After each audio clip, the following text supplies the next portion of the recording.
I'm James Rankin, Station Manager for KVOK-TV. Today marks the end of an era, as Channel 8 concludes its final broadcast day in analog format. Effective tomorrow, KVOK switches to an all-digital, high-definition format. You will still be able to see all of the quality educational programs of KVOK and the Lanier Broadcasting Company on Digital Channel 8.1. KVOK began life in 1946 with experimental analog broadcasts using old Dumont equipment that the San Antonio Independent School District picked up on the cheap when a local commercial station switched from the Dumont to the RCA television system. The setup worked well for the school's purposes, and daily lessons, notes, and other regular educational programs began in 1948. KVOK was assigned Channel 8 by the Texas Education Agency, working in conjunction with the FCC, the very next year. Over the years, KVOK has strived not only for quality, but variety in its programming. In the early days, Channel 8 tried, well, almost anything once.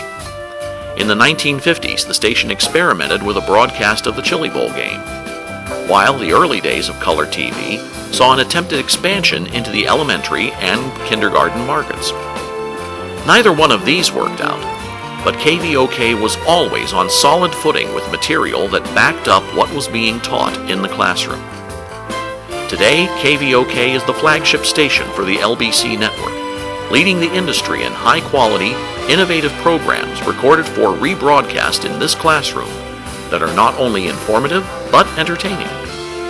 The changeover from analog to digital format is just one more way we try to stay on top of the game in educating your children. And yet, some things never change. KVOK is still owned by the SAISD. We will continue to adhere to the high standards of the PowerPoint Code of the National Association of Scholastic Broadcasters. We continue to broadcast with full power of 115 volts and a frequency of 50 to 60 hertz from our studios and offices in room 225 of Lanier High School. And though we retire our original Optoma Easy Pro projector tonight, it will see life in a new classroom. And so as we sign off for today, we do not say goodbye, but merely see you tomorrow on the other side of the digital divide. And we remind you that portions of today's and tomorrow's programming are pre-recorded, mechanically reproduced, or satirized from other sources. Until we return to the air tomorrow morning at 8:30 with AM announcements, we wish you all good night. And now, for the final time in analog format, ladies and gentlemen, our school song.